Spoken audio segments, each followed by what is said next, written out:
अस्सलाम वालेकुम दोस्तों, आई होप सब ठीक होंगे, अच्छे से होंगे। दोस्तों इस वीडियो में हम आप तक एक जरूरी खबर पहुंचाने जा रहे हैं जो आप तक पहुंचाना बहुत जरूरी है। दोस्तों जब हम बाहर से कुछ चीजें खरीद कर लाते हैं खाने के लिए, हम उन्हें देखने के बगैर खाते हैं। ये ठीक है भी या नहीं? आज ऐसा ही कुछ एक बंदे के साथ हुआ है जिसने बाजार से तली हुई मछली लाई घर खाने के लिए। तो उसकी घर की औरतों ने जब मछली को खोल के देखा तो उनमें कीड़े थे। दोस्तों ये हमारी ही गलती है, हम बिना जांचे कुछ भी घर लाते हैं और अपने बच्चों को खिलाते हैं। मेहरबानी करके ऐसी चीजों से परहेज करें। अगर आप कुछ चीजें बाजार से खरीदो तो उन्हें अच्छे से जांच कर और देख कर लाया करें। चलो दोस्तों पहले हम इस वीडियो को देखते हैं, आपको इस वीडियो में सब कुछ समझ में आ जाएगा आखिर बात है तो है क्या। उससे पहले आप सभी से मेरी यही गुजारिश है, मेहरबानी करके अपने भाई की चैनल को जरूर सब्सक्राइब करना और बेल आइकन को भी साथ दबाना, ताकि जब भी मेरा नया वीडियो अपलोड हो जाएगा सबसे पहले वो आपके पास आ जाएगा। चलो दोस्तों पहले हम इस वीडियो को देखते हैं, उसके बाद हम बात करते हैं। खड़केम द्रामुत यमो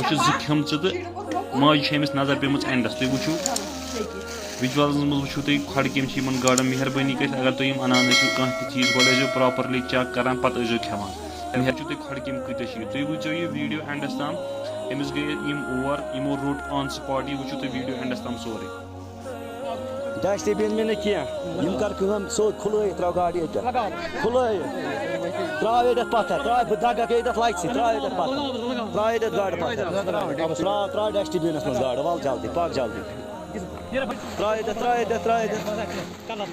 कम गाड़ गाड़ कनन वो लेके। दोस्तों आपने इस वीडियो को देखा है, आपकी क्या राय है इस वीडियो के बारे में कमेंट सेक्शन में जरूर जवाब दीजिएगा। मेहरबानी करके ऐसे तली हुई चीज से दूर रहा करें, क्योंकि ये हमारे लिए और हमारे बच्चों के लिए फायदेमंद नहीं है। मेहरबानी करके मेरी गुजारिश सभी दुकानदारों से यही है कि ऐसी खराब चीजें मत भेजा करें। चलो दोस्तों मेरा आज का वीडियो इतना ही, मिलते हैं किसी अगले वीडियो में, तब तक के लिए अपना ख्याल रखना और अपने भाई को दुआ में याद रखना। बाकी अस्सलाम वालेकुम।